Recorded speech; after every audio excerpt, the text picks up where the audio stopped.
Hi guys, welcome to my channel.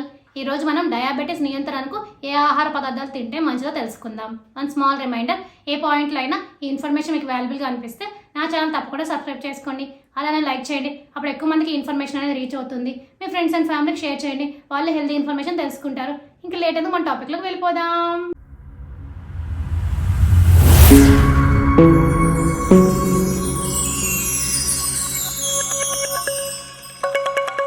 ప్రస్తుతం చాలా మంది డయాబెటీస్తో బాధపడుతున్నారు. మనం తీసుకునే ఆహారం కూడా డయాబెటీస్ రాకుండా నివారణకు సహాయపడుతుంది. కొన్ని ఆకుకూరలు, కొన్ని మొక్కల ఆకులకు రక్తంలో చక్కెర స్థాయిలు మెరుగుపరిచే శక్తి ఉంది. అవేంటో ఇప్పుడు మనం తెలుసుకుందాం. మెంతికూరలో ఫైబర్ పుష్కలంగా ఉంటుంది, కాబట్టి మెంతికూర తినడం వల్ల మన రక్తంలో చక్కెర స్థాయిలను తగ్గించడానికి సహాయపడుతుంది. కరివేపాకు, మనం చాలా వంటల్లో కరివేపాకు అనేది వాడుతుంటాం. ఇది ఇన్సులిన్ చర్యను మెరుగుపరిచి రక్తంలో చక్కెర స్థాయిలు నియంత్రించడంలో తోడ్పడుతుంది.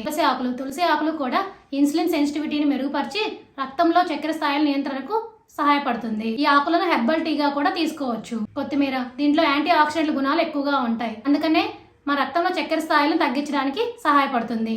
అందరూ కొత్తిమీరను వంటల్లో భాగం చేసుకోవాలి. పైన సూచించిన ఆకులను అతిగా తీసుకోవద్దు, ఏదో ఒకటి తీసుకుంటే సరిపోతుంది. ఇవి ఉపయోగించే ముందు డాక్టర్ సలహా తీసుకుంటే చాలా మంచిది. ఇప్పుడు అర్థమైంది కదా మీ అందరికీ డయాబెటీస్ నియంత్రణకు ఎలాంటి ఆహార పదార్థాలు తింటే మంచిది అనేది. For more videos please like, share, subscribe my channel. Thank you for watching my video.